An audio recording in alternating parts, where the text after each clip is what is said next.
Latartefex perspective. My claws click against the floor of the upper concourse as I walk along beside the Baton Princess. I'm nervously trying to keep my neck frills pressed flat to the sides of my head. "They saw through it then, Representative?" I ask. "They did," she snaps back irritably. "So, we can't rely on them sabotaging each other." "I think we can rely on them not doing so," she seethes. "How do they detect the deception?" I ask, as we draw to our destination. "God knows. Probably hailing from a world of not only barbarous violence, but also perfidious treachery has equipped those beasts with a sixth sense for deception. It's baked into the very nature of those cursed places. Predators deceive their prey to eat them, prey deceive their predators not to be eaten. Even the plants." "Perhaps, Representative," interrupts a deep, calm voice from well above us on our right, just as we pass the blind corner of the vestibule, where the rest of the special council members are mostly lounging on Terran beanbags while they wait. Both of us freeze and turn to look at the one who just spoke. My frills flare out and my mouth opens in a completely involuntary quiet hiss. A tall, slim, long-legged primate stands leaning against the wall, facing the Lanaktsir representative, and with his back to us. A headdress of sleek, curly black fur adorns a head above a brown-skinned nape. I just about manage to flatten my display and close my mouth before he turns around to smile down at us, saying, "It's simply that nature teaches us beasts to know our friends." Coolly. "Darling," chires the much smaller, deaf-walled woman I just now noticed laughing. "Don't say things like that. We don't need to scare them." My ally, not even slightly fazed by the sudden ambush, turns her snout to the woman and spits, "What are you doing here? This is a parliamentary special council, and you are not a representative, unless your people have performed a light coup in the last few days." With unflappable courtesy, the monstrous woman answers, "Can a girl not simply accompany her husband to wish him good luck, Representative?" "Not when it involves accompanying him to the top floor of the Parliament of the Galactic Union, where a special council is taking place. Is it that you think your mate's office is also yours, or is authorized access simply not a rule you Terrans care to respect?" retorts Bralthala. "I assure you, Representative, as a diplomatic administrator at the Office of Deaf-Order Relations, I have clearance to enter Parliament independently of who my husband is. No disrespect is intended, even though I know it will be taken regardless," answers the Deaf Warder flippantly, taking a single step forward in defiance. "You!" "Brathy, please stop," says the Lanaktsir, her voice translated to sound pained. Bristling, Brathala sneers, "You will address me as representative in this place, Representative?" Katsak reacts as if she had been struck. "If our history means so little to you, Representative, then I will remind you to comport yourself with the dignity due to the seat of the Galactic Union and not to fragrantly incite hostility in this place," she answers somberly. Rage flashes over the woman's face as she opens her mouth, only to be interrupted by the chamber doors opening. Krim's perspective. Any joy I might have felt at being the first Wimwask ever to serve as the Galactic Union Speaker has been entirely quashed by the fraught political climate in which I was elected. What should, in my personal opinion, be an entirely uncontroversial decision as to whether or not to allow the ascension of two willing sapient species is mired in the same tired controversy that Parliament has been drowning in since my predecessor, along with every other voice of moderation, was shouted down by the tide of those calling for war 37 years ago. Honestly, with 33,749 species represented, whether Deaf Orders have one representative or 3 should not matter. I suppose the ascension of these two does set the precedent that Deaf Orders, who have not resoundingly defeated the entire galaxy in war, are eligible for membership. A fact that was already fairly explicitly established in the UTC-GU Peace Treaty. This is merely the first time in which that has been put to the test. If these new Death Worlders are snubbed, political analysis mercifully does not predict a declaration of a new war coming from the Terrans in answer. Rather, the prediction is that the Terrans will simply unilaterally uplift them. I look over to where the anti-Terrans present have been seated, outwardly placid, inwardly weary. Their every action is so carefully crafted to spite Terran interests, regardless of whether those interests actually conflict with their own or not, that it's truly as if they wish to provoke a resumption of the war. Short-sighted fools. Of course, that opinion is neither the position of the Wewoskan Republic, nor that of the Galactic Union. My own people's official policy is that of strict neutrality. As a result, I needed to vote against my conscience a few times on less important motions, in order to build up enough credit to use my vote the way I wished for more important issues, before I took the speakership. I take my seat at the head of the small chamber, a panoramic window to my left, right, and behind me. 200 of the representatives present were chosen by lot. 50, including myself, the Terran and the Bataan, were exempt from the lot as standing representatives. I take a deep breath and, with all the dignified authority I can muster, project, I hereby call to order this meeting of the Special Council to determine the suitability of the Vrakhand and Twig for membership to the Galactic Union. This day will commence with a broad overview of both species. The Hive of Zewalit's perspective. We watch the Insloid drones buzz and dance at the meaning of the words being spoken for us in perfect lockstep. We have long since grown used to the fact that so many of the beings of the galaxy are hives of one, but it's still always a little uncanny for us to see a dance so flawlessly choreographed. Not a foot out of place, not the slightest misalignment, not the faintest whisper of disagreement. When a hive of one speaks, it is with one voice, and even when it doubts itself, the doubt is still danced perfectly along with the assertion. This is strange to us. War, both intraspecies and interspecies, is of course a part of both of their history. Dance the words of the large Terran, hive of one, with the brown fur and the long snout, as they stand tall beside the Hulix and human, collectively, as much as hives of one can do anything collectively, giving their account of these new species past. But I would say it's somewhat reductive to focus only on a species' history of violence to the exclusion of their other achievements or even their more domestic lives. But it isn't a history, is it? The dance splits itself in two to represent the Bataan who have just challenged the Terran uplift. They were at war with each other when they were discovered, weren't they? A war they quickly resolved once they were provided with a means of communicating with one another. Answered the Terran. You mean once they were told that their access to the galaxy was contingent on being at peace? How can we trust this peace of theirs when they've been given such an incentive? They've had thousands of years to learn to communicate and make peace that way, if they had so wished. Accused the Bataan. I'm afraid my field is historiography, and the explanation for their incommunicate relationship at time of discovery falls outside my purview of expertise. I would refer you to Dr. Lamarck for clarification on the evolutionary barriers to the Vrakhand or Twig learning each other's languages. I'm asking you, pushed the Bataan. All I can say is that there has thus far been presented no credible evidence of it having happened.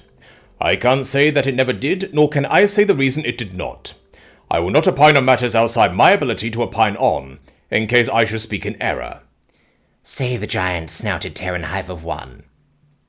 Isn't that convenient for you? Sneered the Bataan. Pass the buck to the geneticist, who'll pass it on to the linguist, who'll pass it on to God knows who else. Will we ever get a straight answer about anything? I'm sure he'd much rather be qualified to shut you up himself. I know I would, answered the Terran hive of one with the broken black horn. Immediately, the slim Wiwosk chairing the council activate a loud noise speaker and say, Dr. Morningstar, I find you in breach of this council's decorum and ask that you escort yourself out. With cold fury in the steps of their translated dance, as they stare down at the much smaller, but we know, inordinately more powerful Terran. Gladly, they answer, their dance having a blatant wiggle of defiance. The pale-skinned hive of one wheel in place and march away. The chamber guard reach for the handles, but... I know how doors work, shout the Terran, so forcefully that their droids actually jump in the translation. The Friendian and Thulungvungun cringe away, and the tiny hive of one lean against the enormous hinged doors, heaving them open in a way that does not look possible for one that size. The doors slam behind them. How easily the Terran's act of civility slips! Dance the words of the baton wirily. Those translating the speaker round on those of the baton. Representative Brathala, do you wish me to also hold you in breach of decorum and order you removed? Angrily, the baton replies, No, Speaker Krim, that won't be necessary. Good. Please control yourself as befits a representative of a founding species. I ask Dr. Tupason and Strick to retake their seats. 4 minutes of quorum contemplation shall now occur for each of us to consider the historical, archaeological, and folkloric information that has been presented. This shall be a stationary recess. All of the hives of one lean over to discuss with their neighbors. None have such a need of this time as we do, though. We turn from the translation droids and erupt into our own dances. Most of us are erring on the side of these new species. There is, however, a minority faction among us who dance caution. That dance is minority, but well coordinated. All are forced to consider it. These beings are powerful and fierce that dance dances.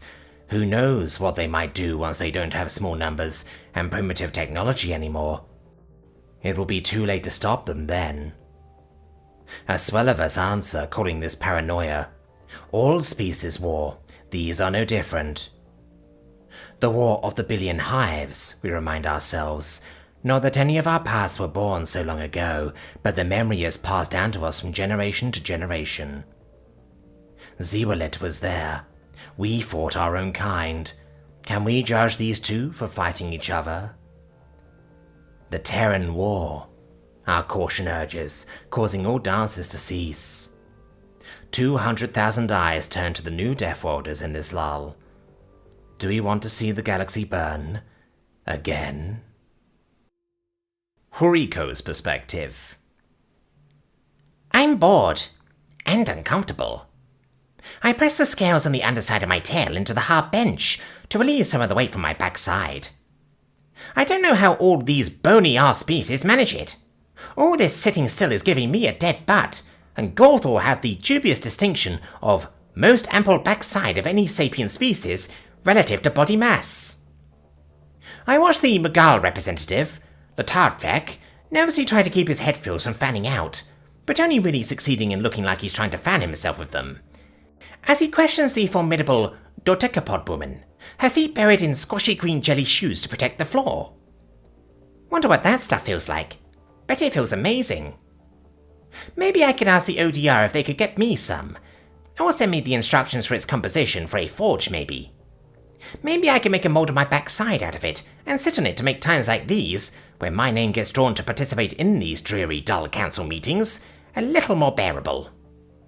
Probably wouldn't be allowed to bring in an arse cushion though, would I? Maybe I can mold them into a set of underwear, but then I'd have to stop wearing loincloths, and they're so flattering. Officer Chen definitely seems to think so anyway.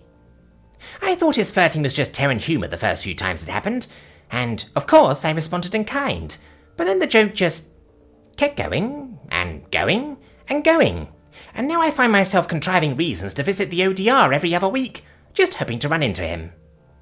Would definitely be a conflict of interests to get myself involved with a Terran though. As the representative of a neutral species like the Gorthor, it would need to be a secret. Ooh, that would make it so much better. I idly drag my claw across the recurve of my horn, daydreaming. Then Krim stands up from free rows in front of me and slightly to my right. Her killer form, hugging, skirted, black bodysuit with gold trim, and though I can't see it from this angle, scarlet lining looks absolutely amazing on her. So jealous. Do you have any proof of this, prospective representative? She demands, with the austere, room-filling voice that makes you completely forget she's the lowest class to take the speakership in nearly 2,000 years. Proof, Your Majesty? Asks the Deaf Welder. Looking furious, Krim chews out the Empress from a place that's at least 256 times as dangerous as she's from. Prospective representative, I am no monarch, and even if I were, the use of royal titles for any member of parliament while inside this building is expressly prohibited under Article 347, Section 5 of our constitutive documents. My title is Speaker, and you will address me as such if you do not want to find yourself brought up on charges of sedition against the Galactic Union. Do I make myself clear? Startled, obviously not used to Wewoskan bluff, the woman dips her head adorably and answers, My most sincere apologies, Speaker. This is a mistake I vow not to repeat. See that you don't, prospective representative. Krim says more calmly, before, but yes, evidence. Do you have any? The Deaf Welder hesitates before asking, May it please this council to be shown an image of my late father? Waving a spindly three-fingered hand in acceptance, Krim says, If this image was properly submitted ahead of time, along with the rest, and is evidentiary to the contention that your species engage in social care, please display it. A moment follows where the Terran droid is given the go-ahead, before immediately displaying an image that makes even me sit up and take proper notice. Stifled gasps reverberate around the room. Up at the wall behind the woman is a beam more feeble and decrepit looking than I thought it was possible for a Deaf Welder to get. I remember Terran elders from the propaganda vids. Hair greyed, skin wrinkled, movement slower, but this is different. That man, there's no way he was surviving a death row without help. The evidence is written all over his face. 8 times. His eyes, I blurt out, loud enough for the whole council chamber to hear without thinking. They're blind, yes, finishes the Deaf Welder coolly. He was entirely blind for the last few decades of his life. What benefit could your community possibly have seen in caring for such a man? Was he not a burden on your survival? Asks Brathala, alarmed. He was not, answers the man's daughter, ferocity befitting a Deaf Welder. He was a wise and just ruler. He was a kind and loving father. He was a man beloved of not just his children, but all his realm and many outside of it. Well worth the meagre effort on our part to keep alive and comfortable, with or without his sight. If I am half the ruler he was, I shall be called Cohen the Glorious by the generations that follow me. Krim turns her head to Lutukvek and dispassionately asks, I trust this satisfies you, representative? Then, without waiting for an answer, announces, Let the record show that the Vrakhand are capable of rendering social care. Brathala's perspective. Here she comes. That woman is one of the few public figures in the galaxy as openly adverse to Terrans as I am. If anyone can turn this around for us, it's her. The council now recognizes Wakorak, 15th daughter of High Aspire Peak, to speak. Alkanaz's perspective. There are 2 places I have seen the expression worn by the man across from me. In psychology textbooks, and on the faces of Terran soldiers I saw while I was a POW. Nonetheless, I am instantly able to identify shell shock. The bright man turns his face up to me and speaks. I don't get it. What is it you don't get, Victor?